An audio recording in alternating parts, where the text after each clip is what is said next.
Le plaisir est pour moi de vous retrouver à travers cette livraison de l'actualité sur la télévision nationale congolaise. Madame, Monsieur, bonsoir et merci d'être avec nous pendant ces 30 minutes de l'actualité. Tout d'abord, cette nouvelle, le sommet mondial sur la nutrition qui se tient à Paris en France. Eh bien, le ministre de l'Agriculture et Sécurité alimentaire, Grégoire Mutombo, a appelé à une action urgente pour une paix durable dans la partie est de la RDC, bien qu'un sommet consacré sur la nutrition, l'homme à la cravate verte en a profité pour faire entendre la voix de la République démocratique du Congo. Sur place, une étudiante de l'université de Bukavu, déplacée de guerre, a aussi formulé des recommandations à la tribune de ce grand sommet mondial regroupant plus de 70 pays du monde. Grégoire Mutombo a un peu de temps compris le chemin à emprunter pour une agriculture efficace, surtout qui répond à la vision du chef de l'État Félix-Antoine Tshisekedi Tshilombo. Nous y reviendrons dans nos prochaines éditions. Rendons-nous tout d'abord dans la province du Sankuru où une vague des recrues militaires a quitté l'Odja, destination le centre de formation de Kamina. L'embarquement des recrues composés de jeunes provenant des différents territoires de Sankuru a été le fruit d'un processus de sélection rigoureux, nous dit Patricia Ungu dans ce reportage. Cette nouvelle vague de recrues témoigne de la volonté collective d'unir les efforts pour un avenir pacifique et sécurisé pour la République démocratique du Congo. La province du Sankuru s'affirme donc comme un acteur clé dans le renforcement de la sécurité nationale à travers la formation de ces jeunes soldats prêt à défendre l'intégrité du territoire congolais. Le président de la société civile rénovée du Sankuru a encouragé les jeunes qui ont fait le choix de servir la République sous le drapeau. Nous demandons à tous les parents qui craignaient, qui avaient peur d'envoyer leurs enfants parce qu'ils sont là pour servir l'État. Ils seront à subir une formation pendant autant de mois et si on trouve que c'est nécessaire, on peut les envoyer. Et il n'y a pas que eux qui sont les troupes qu'on doit envoyer dans les fronts. Il y a des militaires qui sont là, mais nous sommes là pour un peu gonfler l'effectif afin que nous puissions répondre à toute éventualité. André Onema a aussi lancé un appel patriotique à ceux qui hésitent encore. À tous les jeunes de s'aligner derrière cette initiative. Défendre l'intégrité, c'est être dans l'armée, c'est se montrer très engagé derrière la patrie. Les incitant à rejoindre les centres de recrutement afin de barrer la route aux ennemis et de défendre les intérêts du pays. La campagne Téléma a atteint la province du Haut-Tuélé. Le député national Roger Ambatone se livre à cet exercice des précisions dans ce reportage de Damas Essolé. Après avoir organisé plusieurs séances de sensibilisation tant sur le terrain que sur les médias, sur l'éveil patriotique et l'enrôlement massif des jeunes dans les rangs de forces armées, l'honorable Roger Abotone Bekabessia, député national élu du territoire de Ouattara, s'est encore déployé pour offrir à ses frères et sœurs nouvelles recrues du Haut-Tuélé son accompagnement moral et matériel. Question de les encourager dans leur engagement de défendre la mère patrie menacée actuellement dans sa partie est. Comme vous le saviez, nous sommes agressés et les terroristes de M23 et leur parrain Kagame est en train de rendre la vie difficile à nos frères, sœurs et cousins. C'est pourquoi nous sommes déterminés d'accompagner les pays et les chefs de l'État pour buter ces hors-la-loi hors de notre territoire national. Face à la mobilisation générale lancée par le chef de l'État, l'élu de Ouattara, affectueusement appelé Soso Yamboka, dit ne pas lâcher prise. Elle se poursuivra et cette mobilisation encore et encore dans les Haut-Tuélé. Nous continuons à sensibiliser parce que ça, ici c'est le premier groupe qui sont arrivés en train de partir. Il y a le deuxième groupe, troisième groupe, quatrième groupe parce que nous voulons mobiliser au moins 4 000 hommes à 5 000 jeunes dans la province de Haut-Tuélé pour servir les pays. Et puis, dans la province du Congo, nous allons parler de cette mobilisation de la population de Bukanga-Lonzo dans la province du Congo contre l'agression rwandaise. Eh bien, le vice-ministre de la Justice, Samuel Kamba, qui a exhorté la population à la vigilance et la jeunesse à s'enrôler dans l'armée. On en parle avec Rodé Panda. Sans relâche, loin de la fatigue, le vice-ministre de la Justice et contentieux international, Maître Samuel Mbemba Kabouya, poursuit la mobilisation patriotique contre l'agression rwandaise et ses supplétifs du P23 AFC au cadre de la CRDI du patriarche Christophe Mboso Koudapanga. Maître Samuel Mbemba Kabouya a échangé avec la population de Bukanga-Lonzo le dimanche dernier. Question d'appeler cette population à la vigilance tous azimuts et de la réarmer pour barrer la route à l'agresseur rwandais.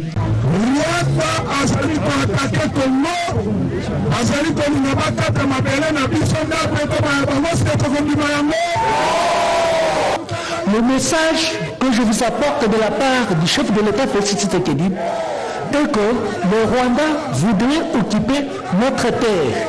Nous, les Congolais, nous n'accepterons pas cela. Nous devons nous battre pour sauvegarder notre souveraineté.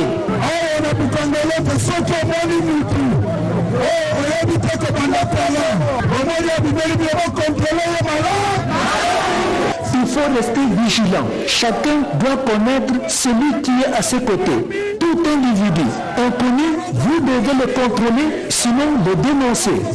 L'ennemi ne peut jamais passer par Bukanga-Lonzo. N'acceptez jamais ça. Comme un seul homme, il faut rester uni et barrer la route à l'ennemi. C'est cela le vœu et le message du chef de l'État Félix Tshisekedi Tshilombo et la chef du gouvernement Judith Suminwa adressé aux enfants de Bukanga-Lonzo. Et à l'université de Kikwit, le président des étudiants a sensibilisé ses étudiants lors du lancement de la campagne nationale Ensemble pour ma écolo. Il les a sensibilisés autour du thème « Je suis étudiant, je ne serai pas manipulé contre ma nation ». Regardez. Lancé le 15 mars 2025 à l'université de Kinshasa Unikin, la campagne Ensemble pour ma écolo, sous le thème « Je suis étudiant, je ne serai pas manipulé contre ma nation », poursuit sa tournée en province. La première étape a eu lieu dans la province du Kwilu, à Kikwit. De grandes activités ont été organisées à l'ISP Kikwit, sensibilisation et échange avec les étudiants sur leur rôle citoyen. À l'université de Kikwit, discussion autour de l'engagement estudiantin sont. Évitons les intox, la désinformation, la manipulation. Un étudiant conscient est un étudiant libre. Nous avons pris cet engagement qui a été bien avant déclaré par le président de la République Félix-Antoine Tshisekedi Tshilombo sous la supervision de Madame la Première ministre Judith Suminwa. Donc nous devons faire en sorte que les choses changent. La jeunesse, c'est la vision du pays. La jeunesse, c'est aussi le peuple étendard et toutes les aspirations de l'État. C'est le temps pour nous, Congolais, de nous prendre en charge pour que nous puissions couper dehors de toute forme de guerre. Les activités se sont déroulées avec succès, mobilisant un grand nombre d'étudiants engagés dans la défense de valeurs républicaines. La campagne se poursuivra dans d'autres provinces du pays. La jeunesse du territoire de Poko dans le Bazolé a appelé à se mobiliser et s'enrôler dans l'armée afin de défendre l'intégrité territoriale. C'est l'élu de ce territoire, Jacques Titako, qui a sensibilisé ces jeunes. On en parle dans ce commentaire de Anastasie Dumbo. L'agression de la RDC dans sa partie est par le Rwanda et ses supplétifs du M23 AFC, une mobilisation de tous les Congolais est nécessaire à ce moment où traverse le pays. En séjour dans sa circonscription électorale de Poko, le député national Jacques Titako Ongoki a communié avec la population du territoire de Poko au cours d'une messe d'action de grâce organisée à la chapelle de la paroisse Saint-Jean-Marie-Vianney de Viadana pour la paix dans la partie est de la RDC. Je rends hommage mérité à son Excellence, Monsieur le Président de la République, chef de l'État, Félix Antoine Tshisekedi Tshilombo, qui fait de l'éducation un des piliers majeurs de son programme de gouvernance. J'invite, car ici la présente assise, à une adhésion massive de toute la communauté ici présente à ce projet de la création de l'Institut supérieur pédagogique de Boko à Guingamp et à identifier les structures viables pour pouvoir abriter l'institution pour son bon fonctionnement. L'élu du territoire de Boko a exhorté cette jeunesse à rejoindre le FARDC et la police, à l'instar du peuple zandais qui a combattu l'occupation de son territoire par les colons belges. Cette population s'est dit engagée derrière les efforts du chef de l'État, Félix Antoine Tshisekedi Tshilombo, pour le rétablissement d'une paix durable dans la partie est de la République. Nous allons à présent nous rendre dans la province du Mai-Ndombe pour parler sécurité. Plusieurs activités ont été organisées par les notables de ce coin du pays. Le gouverneur de la province de Mai-Ndombe, le bon Kosokevani, a bravé la tenue de la pluie qui a arrosé la cité de Bolobor, attenant son meeting à l'intention de la population de ces territoires qui traversent une période très précaire suite à l'insécurité entre deux communautés dont Teke et Nono, instrumentalisées par certains politiciens natifs de cette entité.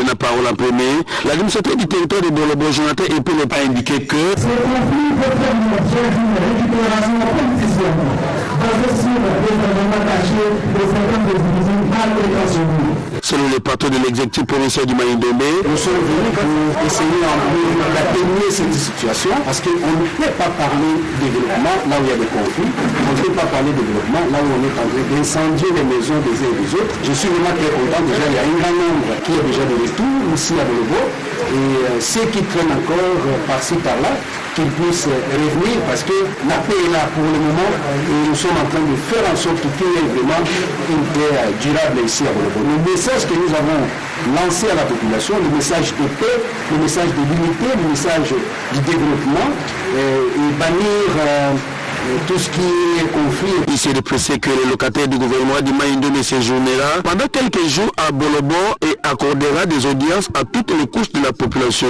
pour récolter leurs desiderata afin de donner des réponses durables à ces atrocités avant de prendre la route pour le territoire de Yumbi, car il fera les mêmes exercices dans plusieurs agglomérations de l'ex-district des plateaux.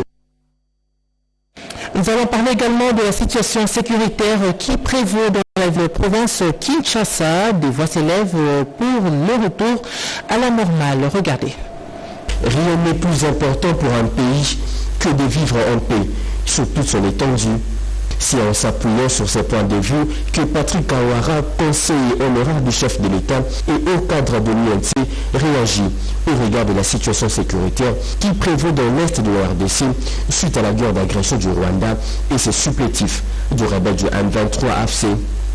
Épris de patriotisme, Patrick Kawara condamne cette agression tout en lançant un message de soutien au président de la République, Félix Antoine Tshisekedi Tshilombo, ainsi qu'à la population du Nord et Sud Kivu, de l'Ituri et aux forces armées de la RDC qui se battent au péril de leur vie pour le retour de la paix.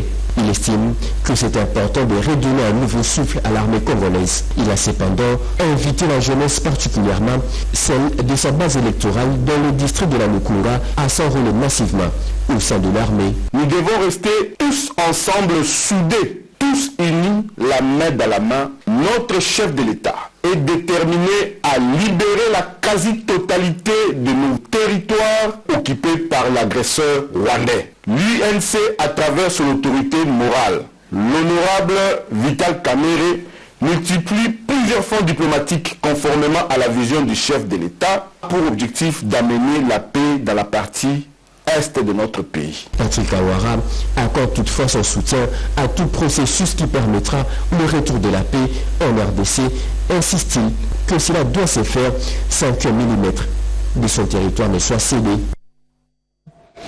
Changeons de chapitre à présent, nous allons nous rendre dans la province du Congo central pour parler de plusieurs têtes d'érosion qui font figure dans la cité de Bunia. Plus de détails dans ce reportage de Pierrot Mbouissaïdi.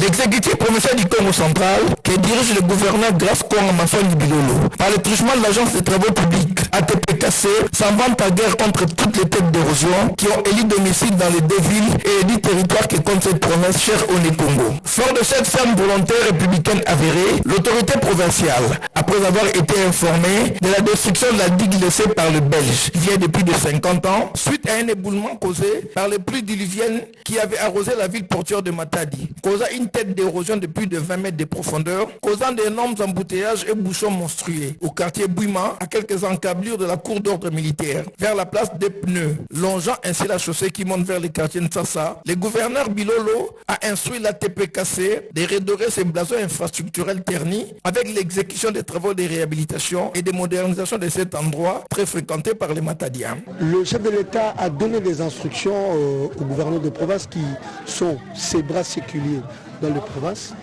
La nôtre qui est celle du Congo central, le gouverneur Grace Kwanga Bilolo est en train de mettre en pratique la vision du chef de l'État. Nous sommes en train de réhabiliter plusieurs tronçons de la province. Nous sommes sur terrain, nous travaillons et c'est plusieurs chantiers comme ça pour que la population puisse vivre et circuler de la paix comme le veut le président de la République.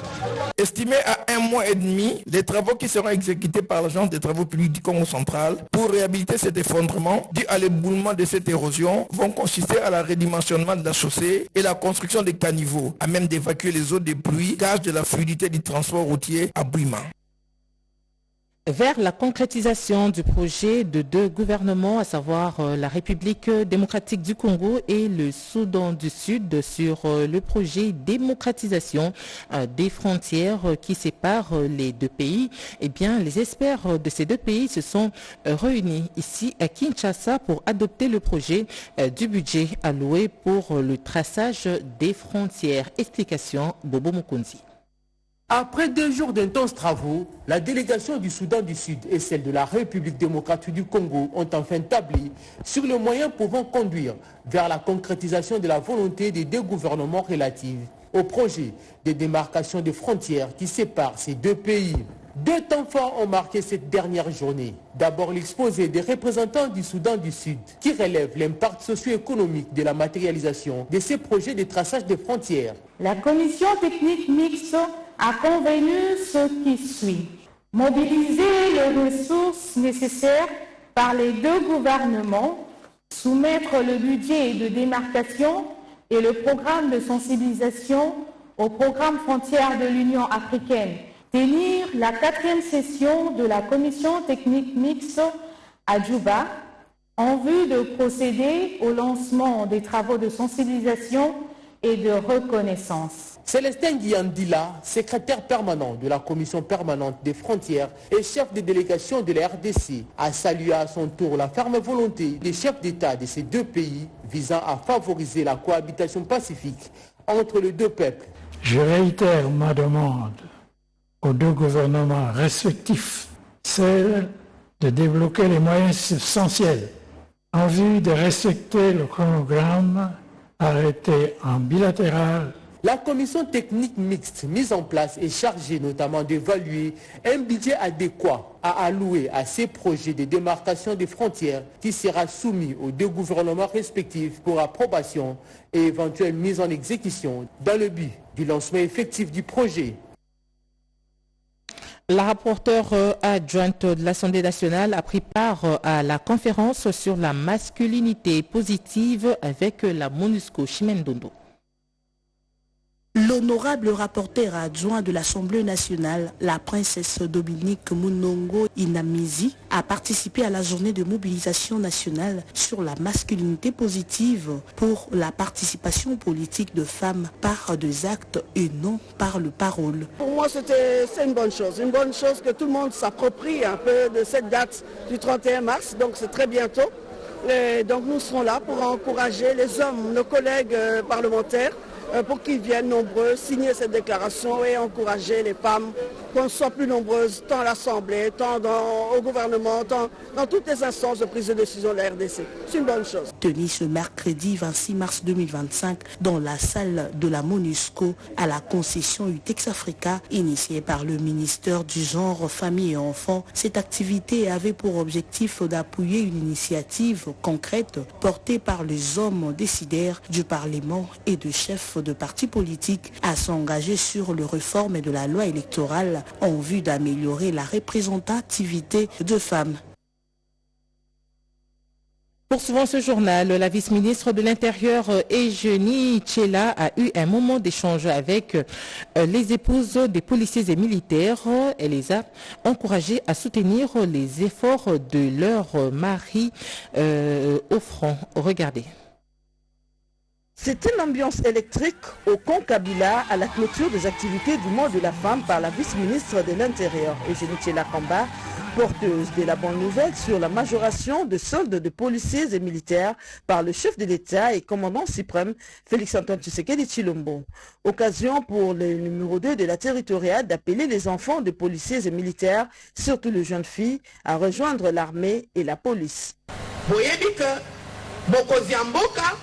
Le commandant suprême Félix-Antoine Tshisekedi Tshilombo, qui soutient à 100% notre ministère de l'Intérieur, vient de majorer les soldes de vos conjoints policiers, y compris les militaires. Il vous porte toujours dans son cœur. Soyons debout et soutenons-le. Ministère va salir tout et tout pour augmenter les salaires des policiers. Tout en remerciant le commandant suprême Félix-Antoine Tshisekedi Tshilombo, les enfants des policiers décident d'adhérer tous au sein de l'armée et de la police nationale congolaise pour défendre l'intégrité territoriale. Il est temps de mobiliser, il est temps de s'élever, de relever ces défis. C'est quoi le défi? C'est la guerre. Aujourd'hui, je me dis, si on ne s'élève pas, je ne sais pas qui peut parler de nous. Et c'est la raison pour laquelle, moi, étant que jeune, étant que responsable de tous les enfants de policiers, j'ai dit, là où vous êtes, dans tous les 4 coins de ce pays, t'ôtez les mains pour accompagner le chef de l'État. C'est un véritable moment de communion entre la vice-ministre de l'Intérieur, Eugénie Tchela Kamba, et les épouses des policiers et militaires, ainsi que leurs enfants. Le pasteur et ses œuvres pastorales et missionnaires, c'est la récente publication parmi 4 ouvrages du professeur Mukele Mundele consacrés à la vie du pasteur Jacques-André Verdon, je pense. La cérémonie de vernissage de ces livres a eu lieu le week-end dernier. Reportage Rodépanda. Pasteur Jacques-André Verdon, œuvre pastorale et missionnaire.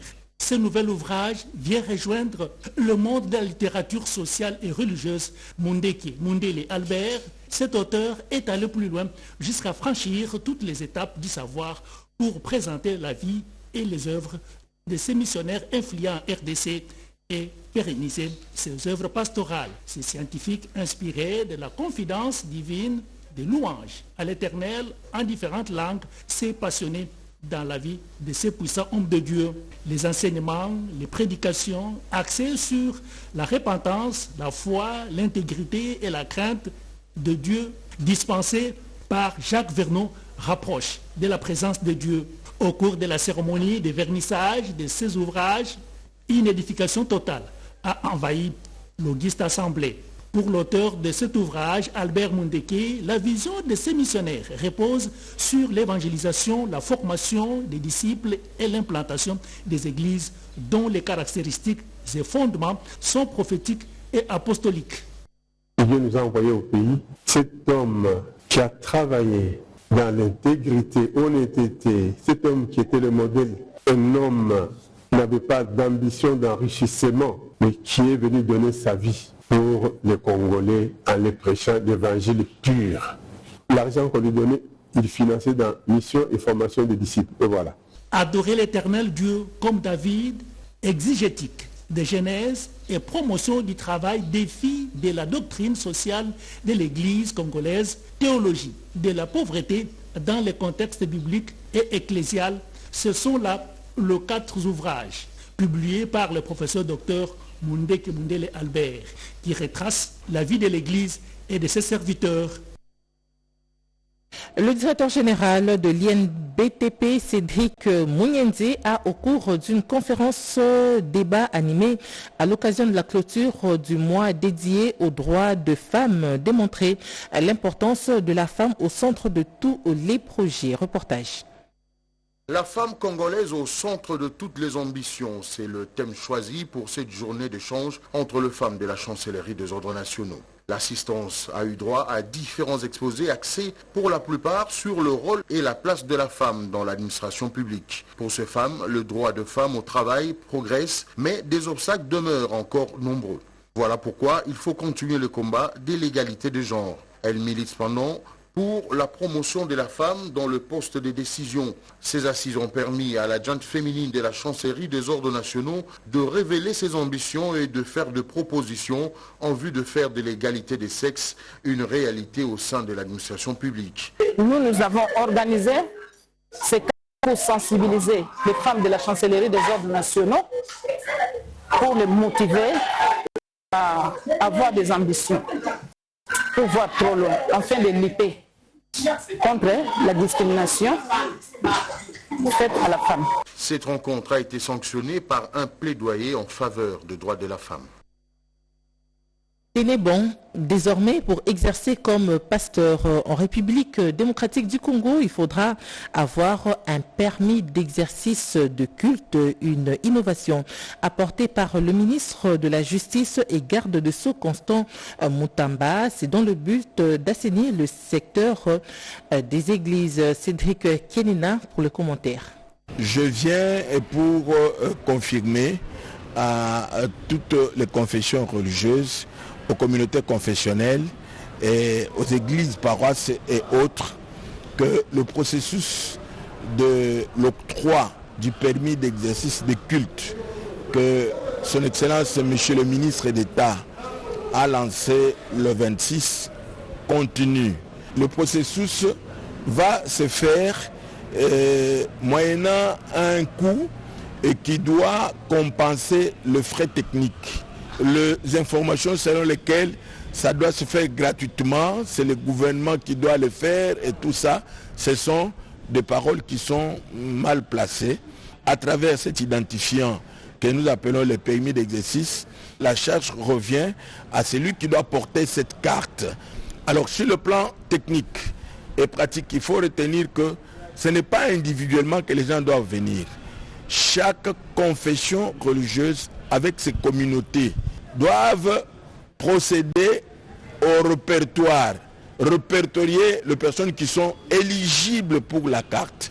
Ce n'est pas chaque personne qui vient de lui-même pour dire que non, moi je viens pour qu'on me donne la carte. Quelle est la preuve que vous êtes pasteur? Ce qui veut dire qu'il est aussi interdit à d'autres services qui n'appartiennent pas au ministère de la Justice de procéder à ces services-là. L'apport de la femme congolaise dans le processus du maintien de la paix dans la partie est de la RDC, c'est le thème qui a été exploité au cours d'une conférence débat organisée par les femmes leaders regroupées au sein de l'Association pour le développement économique et social du Congo. Bobo Anan Mukundi, reportage. Il s'agissait d'une journée porte ouverte, baptisée Cannes RDC. Femme comprend la cure d'âme de la nation, solution de Dieu pour la République démocratique du Congo. C'est autour de ces thèmes que s'est tenue cette activité. L'objectif principal était de faire entendre la voix de Dieu à travers l'Église face à la guerre d'agression rwandaise et autres défis actuels que fait face la République démocratique du Congo. Cette rencontre a été l'occasion pour les participants et participantes d'implorer la grâce de Dieu et sa miséricorde pour le rétablissement de la paix à l'est du pays. Une déclaration commune a été adoptée à l'issue de cet événement, question de raviver la fibre patriotique pour renforcer la sécurité du pays. La Bible dit, pour l'amour du Congo, tant qu'il n'y aura pas la paix, nous n'allons pas nous taire. Et comme le Congo est notre héritage, et pour que nous puissions bénéficier, jouir de tout ce que Dieu a offert dedans, il faut qu'il y ait la paix. Alors l'Église, en tant que lumière du monde, pour faire entendre la voix de Dieu. Et tant que les autorités ne vont pas s'arrêter pour entendre les cris de Dieu à travers son Église, il n'y aura pas de paix. Vous ne pouvez pas parler de la paix en excluant l'artisan de la paix. Or, la paix, c'est qui? C'est Christ, la cure d'âme de la nation. C'est la solution de Dieu pour curer l'âme de notre nation. Dans le cadre de la clôture du mois de mars, il a été également rappelé l'importance d'une prise en charge responsable du leadership féminin pour garantir l'épanouissement individuel et collectif. Avant de nous séparer, nous allons vous rappeler cette nouvelle. Eh bien, le sommet mondial sur la nutrition pour la croissance se tient à Paris, en France. Le ministre d'État de l'Agriculture et Sécurité alimentaire, Grégoire Mtchaïl Moutombe, a appelé à une action urgente pour une paix durable dans la partie est de la République démocratique du Congo. Bien qu'un sommet consacré à la nutrition, l'homme à la cravate verte en a profité pour faire entendre la voix de la RDC. Eh bien, une étudiante de l'université de Bukavu, déplacée de guerre, a aussi formulé des recommandations à la tribune de ce grand sommet mondial regroupant plus de 70 pays du monde. Grégoire Mtchaïl Moutombe a en peu de temps compris le chemin à emprunter pour une agriculture efficace et surtout qui répond à la vision du chef de l'État Félix-Antoine Tshisekedi Tshilombo. C'est par ici que nous terminons ce journal que nous dédions à Nana Nawej et moi-même qui soufflons sur une bougie de plus. Excellente soirée à toutes et à tous. Au revoir.